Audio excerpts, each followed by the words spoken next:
ಎಲ್ರಿಗೂ ನಮಸ್ತೆ. ಇದು ಒನ್ ಇಂಡಿಯಾ ಕನ್ನಡ. ನಾನು ಪ್ರತಿಮಾ. ವೀಕ್ಷಕರೇ, ಈ ಬಾರಿಯ ಲೋಕಸಭಾ ಎಲೆಕ್ಷನ್ ರಿಸಲ್ಟ್ ಏನಾಯಿತು? ಅದು ಬಿಜೆಪಿ ಪಾಲಿಗೆ. ಬಿಜೆಪಿ ಅಂದ್ಕೊಂಡಿದ್ದೇನು ಆಗಿದ್ದೇನು, ಯಾಕೆ ಹೀಗಾಯಿತು ಅನ್ನೋದ್ರ ಬಗ್ಗೆ ಇನ್ನೂ ಕೂಡ ಆತ್ಮಾವಲೋಕನ ಪರಾಮರ್ಶೆ ನಡೀತಾನೆ ಇದೆ.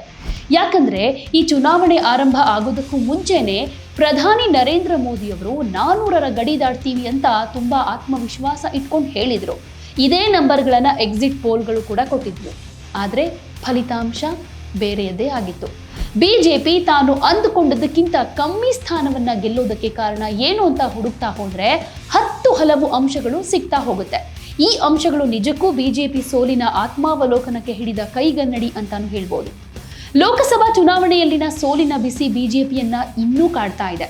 ಕೇಂದ್ರದಲ್ಲಿ ಬಿಜೆಪಿ ಬೇರೆ ಪಕ್ಷಗಳ ಆಸರೆಯಲ್ಲಿ ಸರ್ಕಾರವನ್ನ ರಚಿಸಬೇಕಾದ ಸ್ಥಿತಿ ಬಂದಿರೋದಕ್ಕೆ ಅದು ಯುಪಿಯಲ್ಲಿ ಕಂಡಂತಹ ದೊಡ್ಡ ಹಿನ್ನಡೆ ಕೂಡ ಒಂದು ಕಾರಣ ಅಂತ ಹೇಳ್ಬೋದು. ಈಗ ಇಂತಹ ಪರಿಸ್ಥಿತಿಗೆ ಕಾರಣ ಏನು ಅಂತ ಸ್ವತಃ ಯುಪಿ ಮುಖ್ಯಮಂತ್ರಿ ಆದಿತ್ಯನಾಥ್ ಅವರೇ ಹೇಳ್ಕೊಂಡಿದ್ದಾರೆ. ಈ ಬಾರಿಯ ಲೋಕಸಭಾ ಚುನಾವಣೆಯಲ್ಲಿ ಅತಿಯಾದ ಆತ್ಮವಿಶ್ವಾಸದಿಂದ ಬಿಜೆಪಿಗೆ ಹಿನ್ನಡೆಯಾಯಿತು ಅನ್ನೋದನ್ನ ಆದಿತ್ಯನಾಥ್ ಅವರು ಕೊಟ್ಟಿರೋ ಹೇಳಿಕೆಯಲ್ಲಿ ನಾವು ನೋಡಬಹುದು.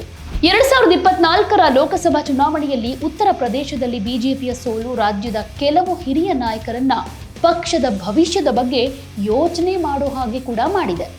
ಯುಪಿಯಲ್ಲಿನ ಹಿನ್ನಡೆಯ ಹೊಣೆಯನ್ನ ಸಿಎಂ ಆದಿತ್ಯನಾಥ್ ತಲೆಗೆ ಕಟ್ಟೋ ಪರೋಕ್ಷ ಪ್ರಯತ್ನಗಳು ಕೂಡ ನಡೆದಿದ್ವು. ಆದ್ರೆ ಇದು ಮೋದಿ ಅಥವಾ ಅಮಿತ್ ಶಾ ಹೆಸರು ಇಲ್ಲಿ ಮುನ್ನೆಲೆಗೆ ಬಂದಿದ್ದನ್ನ ಕಾಣಲಿಲ್ಲ. ಆದರೆ ಈ ಎಲ್ಲಾ ಹೊಣೆಯನ್ನ ಅಷ್ಟೇ ಪರೋಕ್ಷವಾಗಿ ಮೋದಿ ಮತ್ತು ಶಾ ಕಡೆಗೆ ತಿರುಗಿಸೋ ಪ್ರಯತ್ನವನ್ನ ಆದಿತ್ಯನಾಥ್ ತೋರಿಸ್ತಾ ಇದ್ದಾರೆ ಅಂತ ಅನ್ನಿಸ್ತಾ ಇದೆ. ಇಂಥದ್ದೊಂದು ಡೌಟ್ ಕ್ರಿಯೇಟ್ ಆಗೋದಕ್ಕೆ ಏನ್ ಕಾರಣ ಗೊತ್ತಾ? ಅವರ ಆ ಒಂದು ಹೇಳಿಕೆ. ಬಿಜೆಪಿಗೆ ಹಿನ್ನಡೆಯಾಗಿರೋದು ಅತಿಯಾದ ಆತ್ಮವಿಶ್ವಾಸದಿಂದ ಅಂತ ಸಿಎಂ ಆದಿತ್ಯನಾಥ್ ಹೇಳ್ಕೊಂಡಿದ್ದಾರೆ. ಈ ಮೂಲಕ ಮೋದಿ ಮತ್ತು ಶಾ ಅವರಿಗೇನೆ ಒಂದು ರೀತಿ ಕುಟುಕೋ ಪ್ರಯತ್ನವನ್ನೇನಾದ್ರೂ ಮಾಡಿದ್ರಾ ಅಂತ ಅನ್ಸುತ್ತೆ. ಬಹುಶಃ ಹೌದು ಅಂತಾನೆ ಅನ್ಸುತ್ತೆ. ಲೋಕಸಭಾ ಚುನಾವಣೆಯಲ್ಲಿ ಬಿಜೆಪಿ 400 ಪಾರ್ ಆಗುತ್ತೆ ಅಂತ ಮೋದಿ ಹಾಗೂ ಶಾ ಪ್ರಚಾರವನ್ನ ಮಾಡಿದ್ರು. ಇಡೀ ವಿಪಕ್ಷ ಒಕ್ಕೂಟಕ್ಕೆ ರಾಹುಲ್ ವಯಸ್ಸಿನಷ್ಟು ಸೀಟು ಸಿಗೋದಿಲ್ಲ ಅಂತ ತಮಾಷೆಯನ್ನು ಕೂಡ ಮಾಡಿದ್ರು. ಆದರೆ ಲೋಕಸಭಾ ಚುನಾವಣೆಯಲ್ಲಿ ಆಗಿದ್ದೇ ಬೇರೆ. ಅಲ್ಲಿ ಬಿಜೆಪಿಗೆ ದೊಡ್ಡ ಹಿನ್ನಡೆ ಆಯಿತು. ಪ್ರಚಂಡ ಬಹುಮತದೊಂದಿಗೆ ಸರ್ಕಾರ ನಡೆಸ್ತಾ ಇದ್ದ ಬಿಜೆಪಿಗೆ ಮಿತ್ರ ಪಕ್ಷಗಳ ಜೊತೆ ಸೇರ್ಕೊಂಡು ಸರ್ಕಾರ ನಡೆಸಬೇಕಾದಂತ ಅನಿವಾರ್ಯತೆ ಕ್ರಿಯೇಟ್ ಆಯಿತು. ಪ್ರತಿಯೊಂದಕ್ಕೂ ಚಂದ್ರಬಾಬು ನಾಯ್ಡು ಹಾಗೆ ನಿತೀಶ್ ಕುಮಾರ್ ಅವರ ಒಪ್ಪಿಗೆಯನ್ನ ಪಡೆದುಕೊಂಡೇ ಮುಂದೆ ಸಾಗಬೇಕು ಅನ್ನೋ ಸ್ಥಿತಿ ಈಗ ಬಿಜೆಪಿ ಮುಂದೆ ಇರೋದು. ಈ ಪರಿಸ್ಥಿತಿ ಬರೋದ್ರ ಹಿಂದಿನ ಮುಖ್ಯ ಕಾರಣ ಪಕ್ಷಕ್ಕೆ ಯುಪಿಯಲ್ಲಿ ಉಂಟಾದಂತಹ ಮುಖಭಂಗ. ಅಯೋಧ್ಯೆ ಇರೋ ಫೈಜಾಬಾದ್ನಲ್ಲೂ ಬಿಜೆಪಿ ಸೋತಿದೆ. ವಾರಣಾಸಿಯಿಂದ ಪ್ರಧಾನಿ ಮೋದಿ ಗೆದ್ರು ಕೂಡ ಗೆಲುವಿನ ಅಂತರ ಗಣನೀಯವಾಗಿ ಇಳಿಕೆಯಾಗಿರುವುದನ್ನ ನೋಡಬಹುದು. ಅಮೇಥಿಯಿಂದ ಸ್ಮೃತಿ ಇರಾನಿ ಇಲ್ಲಿ ತನಕ ಒಂದೇ ಒಂದು ಚುನಾವಣೆಯಲ್ಲೂ ಕೂಡ ಸ್ಪರ್ಧಿಸಿರದ ಕಾಂಗ್ರೆಸ್ನ ಸಾಮಾನ್ಯ ಕಾರ್ಯಕರ್ತನ ವಿರುದ್ಧ ಸೋತು ಬಿಟ್ಟಿದ್ದಾರೆ. 8 ಸಲ ಸಂಸದರಾಗಿದ್ದ ಮನೇಕಾ ಗಾಂಧಿ ಸುಲ್ತಾನ್ಪುರ ಕ್ಷೇತ್ರದಿಂದ ಸೋಲ್ಬೇಕಾಯಿತು. ಅಯೋಧ್ಯೆ, ವಾರಣಾಸಿ ಸುತ್ತಮುತ್ತಲ ಅನೇಕ ಕ್ಷೇತ್ರಗಳಲ್ಲೂ ಕೂಡ ಬಿಜೆಪಿ ಮುಗ್ಗರಿಸಿದೆ. ಉತ್ತರ ಭಾರತದಲ್ಲಿ ಹೀನಾಯ ಹಿನ್ನಡೆಗೆ ಪಕ್ಷದ ನಾಯಕರ ನಡವಳಿಕೆ ಕೂಡ ಕಾರಣ ಅಂತ ಹೇಳ್ಬೋದು. 2019ರಲ್ಲಿ ಮಾಡಿದ್ದ ಗ್ರೌಂಡ್ ವರ್ಕ್ ಅನ್ನ ಬಿಜೆಪಿ ಇಲ್ಲಿ ಮಿಸ್ ಮಾಡ್ತು ಅನ್ನೋದು ಕಾಣಿಸುತ್ತೆ. ಸಚಿವೆ ಸ್ಮೃತಿ ಇರಾನಿ ತನ್ನ ಕ್ಷೇತ್ರವನ್ನ ಉಳಿಸ್ಕೊಳ್ಳೋದಕ್ಕೆ ಫೇಲ್ಯೂರ್ ಆದ್ರು. ಇದು ಸರ್ಕಾರ ಮತ್ತು ಜನರ ನಡುವಿನ ಸಂಬಂಧ ಎಂಥದ್ದು ಅನ್ನೋದನ್ನ ತೋರಿಸುತ್ತೆ. ಬಿಜೆಪಿ ಸರ್ಕಾರಕ್ಕೆ ಸತತ 2 ಸಲ ಅಧಿಕಾರ ನಡೆಸಿದ ಆತ್ಮವಿಶ್ವಾಸ ಬಂದಾಗ್ಬಿಟ್ಟಿತ್ತು. ಈ ಸಂದರ್ಭದಲ್ಲಿ ಮೋದಿ ಅವರನ್ನ ಹೊರತುಪಡಿಸಿದ್ರೆ ಉಳಿದ ಸಚಿವರು ಜನರ ಸಂಪರ್ಕದಿಂದ ದೂರನೇ ಉಳ್ಕೊಂಡಿದ್ರು. ಇದರ ಪರಿಣಾಮ ಜನರು ಕೂಡ ಇದಕ್ಕೆ ತಕ್ಕ ಪಾಠ ಕಲಿಸುವಲ್ಲಿ ಸಕ್ಸಸ್ ಆದ್ರು ಅಂತ ಹೇಳ್ಬೋದು.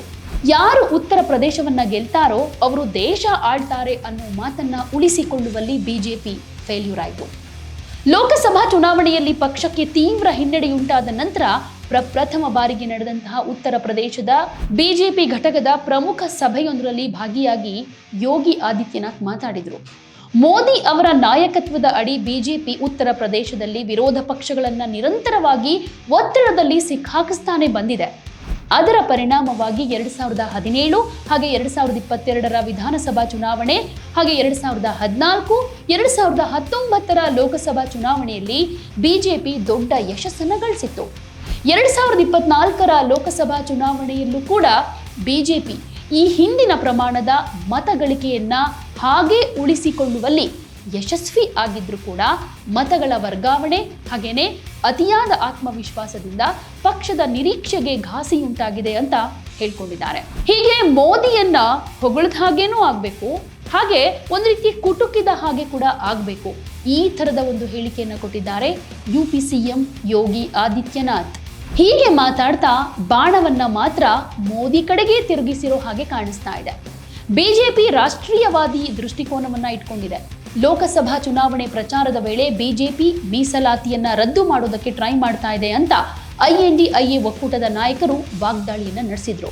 ಬಿಜೆಪಿ ಕಾರ್ಯಕರ್ತರು ಸೋಷಿಯಲ್ ಮೀಡಿಯಾದಲ್ಲಿ ಏನಾಗ್ತಾ ಇದೆ ಅನ್ನೋದನ್ನ ನೋಡಬೇಕು, ತಕ್ಷಣ ವದಂತಿಗಳನ್ನ ತಳ್ಳಿ ಹಾಕಬೇಕು, ಪರಿಶಿಷ್ಟ ಜಾತಿಯ ಮಹಾಪುರುಷರ ಬಗ್ಗೆ ಬಿಜೆಪಿಯ ಅಭಿಪ್ರಾಯಗಳ ಬಗ್ಗೆ ಮಾತಾಡಬೇಕು. 2019ರಲ್ಲಿ ನಾವು ರಾಜ್ಯದಲ್ಲಿ ದೊಡ್ಡ ಮೈತ್ರಿಯನ್ನ ಸೋಲಿಸಿದ್ದೀವಿ ಅಂತ ಆದಿತ್ಯನಾಥ್ ಹೇಳಿದರು. ಇನ್ನು ನಾವು ಜಾತಿ ಧರ್ಮ ಅಥವಾ ಪಂಥದ ಆಧಾರದ ಮೇಲೆ ತಾರತಮ್ಯ ಮಾಡೋದಿಲ್ಲ, 80 ಕೋಟಿ ಜನರಿಗೆ ಜಾತಿ ಅಥವಾ ಧರ್ಮದ ಆಧಾರದ ಮೇಲೆ ಉಚಿತ ಪಡಿತರ ಸಿಗ್ತಾ ಇಲ್ಲ ಅಂತ ಯಥಾ ಪ್ರಕಾರ ಸಂಘ ಪರಿವಾರವನ್ನ ಸಮರ್ಥನೆ ಮಾಡಿಕೊಳ್ಳೋ ಪ್ರಯತ್ನವನ್ನು ಕೂಡ ಮುಂದುವರಿಸಿದ್ರು. ಈ ಹಿಂದೆ ಅನೇಕ ಹಿರಿಯ RSS ನಾಯಕರು ಬಿಜೆಪಿ ಸೋಲಿಗೆ ಅತಿಯಾದ ಆತ್ಮವಿಶ್ವಾಸ ಹಾಗೆ ಅಹಂಕಾರವೇ ಕಾರಣ ಅಂತ ಹೇಳಿದ್ರು. ಈಗ ಈ ಮಾತನ್ನ ಯೋಗಿ ಆದಿತ್ಯನಾಥ್ ಅವರು ಕೂಡ ಹೇಳ್ತಾ ಇದ್ದಾರೆ. ಮೋದಿ ಮತ್ತು ಶಾ ಇಬ್ಬರನ್ನೂ ತಿವಿಯೋ ಯತ್ನದ ರೀತಿಯಾಗಿ ಇದು ಕಾಣಿಸ್ತು. 7 ರಾಜ್ಯಗಳಲ್ಲಿ ನಡೆದ ಉಪಚುನಾವಣೆಯ ಫಲಿತಾಂಶದಲ್ಲಿ NDA ನಿರಾಶಾದಾಯಕ ಪ್ರದರ್ಶನ ನೀಡಿರೋ ಮರುದಿನವೇ ಯೋಗಿ ಆದಿತ್ಯನಾಥ್ ಈ ಹೇಳಿಕೆ ಕೊಟ್ಟಿದ್ದಾರೆ. 13 ವಿಧಾನಸಭಾ ಕ್ಷೇತ್ರಗಳಿಗೆ ನಡೆದ ಉಪಚುನಾವಣೆಯಲ್ಲೂ 10 ಕ್ಷೇತ್ರಗಳಲ್ಲಿ ಇಂಡಿಯಾ ಒಕ್ಕೂಟದ ಪಕ್ಷಗಳು ಗೆಲುವನ್ನು ಸಾಧಿಸಿದ್ರೆ ಬಿಜೆಪಿ ಕೇವಲ 2 ಹಾಗೆ ಪಕ್ಷೇತರರು 1 ಸ್ಥಾನವನ್ನು ಗೆದ್ದುಕೊಂಡಿದ್ದಾರೆ. ಉತ್ತರ ಪ್ರದೇಶ ವಿಧಾನಸಭೆಯ 10 ವಿಧಾನಸಭಾ ಕ್ಷೇತ್ರಗಳಿಗೆ ಶೀಘ್ರವೇ ಉಪಚುನಾವಣೆ ನಡೆಯುತ್ತೆ. ಸೊ ಬಿಜೆಪಿ ಪಾಲಿಗೆ ಇದು ಮತ್ತೊಂದು ಅಗ್ನಿ ಪರೀಕ್ಷೆ ರೀತಿ ಕಾಣಿಸ್ತಾ ಇದೆ. 2027ರ ವಿಧಾನಸಭಾ ಚುನಾವಣೆಯಲ್ಲಿ ಪಕ್ಷ ರಾಜ್ಯದಲ್ಲಿ ಮತ್ತೆ ಅಧಿಕಾರಕ್ಕೆ ಬರೋದಿಲ್ಲ ಅಂತ ಬಿಜೆಪಿಯ ಕೆಲವು ಶಾಸಕರೇ ಈ ಅಭಿಪ್ರಾಯವನ್ನು ವ್ಯಕ್ತಪಡಿಸಿದ್ದಾರೆ. ಬದಲಾಪುರದ ಬಿಜೆಪಿ ಶಾಸಕ ರಮೇಶ್ ಚಂದ್ರ ಮಿಶ್ರಾ ಈ ಥರದ ಒಂದು ಹೇಳಿಕೆ ಕೊಟ್ಟಿರೋದು. ಯಾಕಂದ್ರೆ ಉತ್ತರ ಪ್ರದೇಶದಲ್ಲಿ ಸದ್ಯ ಪರಿಸ್ಥಿತಿ ಅತಂತ್ರವಾಗ್ಬಿಟ್ಟಿದೆ. 2027ರ ವಿಧಾನಸಭಾ ಚುನಾವಣೆಯಲ್ಲಿ ಅಧಿಕಾರದಿಂದ ಕೆಳಗಿಳಿಯೋ ಭೀತಿ ಎದುರಿಸ್ತಾ ಇದೆ ಅಂತ 2 ಬಾರಿಯ ಬಿಜೆಪಿ ಶಾಸಕ ಮಿಶ್ರಾ ಕೊಟ್ಟಿರೋ ಹೇಳಿಕೆ ಕೂಡ ಒಂದ್ ರೀತಿ ಸಂಚಲನಕ್ಕೆ ಕಾರಣ ಆಗಿದೆ. ರಾಜ್ಯದಲ್ಲಿ ಪಕ್ಷ ಬಲಪಡಿಸುವುದಕ್ಕೆ ರಾಷ್ಟ್ರೀಯ ನಾಯಕತ್ವ ದೊಡ್ಡ ನಿರ್ಧಾರವನ್ನ ತೆಗೆದುಕೊಳ್ಳೋ ಹಾಗೆ ಅವರು ಒತ್ತಾಯ ಮಾಡ್ತಿದ್ದಾರೆ. ಜೊತೆಗೆ ನಿಮ್ಗೆ ನೆನಪಿರಬಹುದು, ಉತ್ತರ ಪ್ರದೇಶದಲ್ಲಿ ಹೆಚ್ಚು ಸ್ಥಾನಗಳನ್ನ ಈ ಹಿಂದೆ ಪಡ್ಕೊಂಡಿದೀವಿ, ಈಗಲೂ ಅಷ್ಟೇ ಸ್ಥಾನಗಳು ಬರುತ್ತೆ, ಇನ್ನೂ ಜಾಸ್ತಿ ಸ್ಥಾನಗಳು ಬರುತ್ತೆ ಅನ್ನುವಂತಹ ಅತಿಯಾದ ಆತ್ಮವಿಶ್ವಾಸ ಬಿಜೆಪಿಯಲ್ಲಿ ಎದ್ದು ಕಾಣಿಸ್ತಾ ಇತ್ತು. ಅದು ಮೋದಿ ಅವರನ್ನು ಒಳಗೊಂಡ ಹಾಗೆ, ಅಮಿತ್ ಶಾ ಅವರನ್ನು ಕೂಡ ಒಳಗೊಂಡ ಹಾಗೆ. ಯಾಕಂದ್ರೆ 80 ಲೋಕಸಭಾ ಕ್ಷೇತ್ರಗಳಿರೋದು, ಈ ಸಲ 70ಕ್ಕೂ ಹೆಚ್ಚು ಸ್ಥಾನಗಳನ್ನು ಗೆಲ್ತೀವಿ ಅನ್ನುವಂಥ ಅತಿಯಾದ ಆತ್ಮವಿಶ್ವಾಸ ಬಿಜೆಪಿಯ ಇವತ್ತಿನ ಹಿನ್ನಡೆಗೆ ಕಾರಣ ಅಂತ ಹೇಳಬಹುದು ಉತ್ತರ ಪ್ರದೇಶದಲ್ಲಿ. ಸೊ ಈ ಎಲ್ಲ ಲೆಕ್ಕಾಚಾರಗಳ ಜೊತೆಗೆ ಈಗ ಯೋಗಿ ಆದಿತ್ಯನಾಥ್ ಅವರು ಕೂಡ ಈ ಒಂದು ಹೇಳಿಕೆ ಕೊಟ್ಟಿದ್ದಾರೆ ಅಂತಂದ್ರೆ ಉತ್ತರ ಪ್ರದೇಶದಲ್ಲಿ ಬಿಜೆಪಿಯ ಹಿನ್ನಡೆಗೆ ನಾನು ಮಾತ್ರ ಕಾರಣ ಅಲ್ಲ, ಮೋದಿ ಹಾಗೆ ಅಮಿತ್ ಶಾ ಇಬ್ಬರೂ ಕೂಡ ಕಾರಣಕರ್ತರೆ. ಅಂದ್ರೆ ಅತಿಯಾದ ಆತ್ಮವಿಶ್ವಾಸ ಅಂತ ಹೇಳಿದ್ದಾರೆ, ಡೈರೆಕ್ಟ್ ಆಗಿ ಅವ್ರ ಹೆಸರು ಹೇಳಿಲ್ಲ. ಸೊ ಇದು ಎಲ್ಲೋ ಒಂದು ಕಡೆ ಯೋಗಿ ಆದಿತ್ಯನಾಥ್ ಸೋಲಿನ ಹೊಣೆ ನಂದು ಮಾತ್ರ ಅಲ್ಲ ಅಂತ ಹೇಳೋ ಪ್ರಯತ್ನವನ್ನ ಮಾಡಿದ್ದಾರೆ ಅಂತ ಅನ್ಸುತ್ತೆ. ನಿಮಗೆ ಹೇಗನ್ಸುತ್ತೆ? ಉತ್ತರ ಪ್ರದೇಶದಲ್ಲಿ ಬಿಜೆಪಿಯ ಹಿನ್ನಡೆಗೆ ಕಾರಣ ಏನಿರಬಹುದು? ಯೋಗಿ ಆದಿತ್ಯನಾಥ್ ಅವರು ಈ ಹೇಳಿಕೆಯನ್ನ ಕೊಟ್ಟಿರೋದ್ರಿಂದ ಇದು ಮುಂದೆ ಯಾವ ರೀತಿಯಾದಂಥ ತಿರುವುಗಳನ್ನು ಪಡೆದುಕೊಳ್ಳಬಹುದು? ನಿಮ್ಮ ಉತ್ತರವನ್ನ ಕಮೆಂಟ್ ಮೂಲಕ ತಿಳಿಸಿ.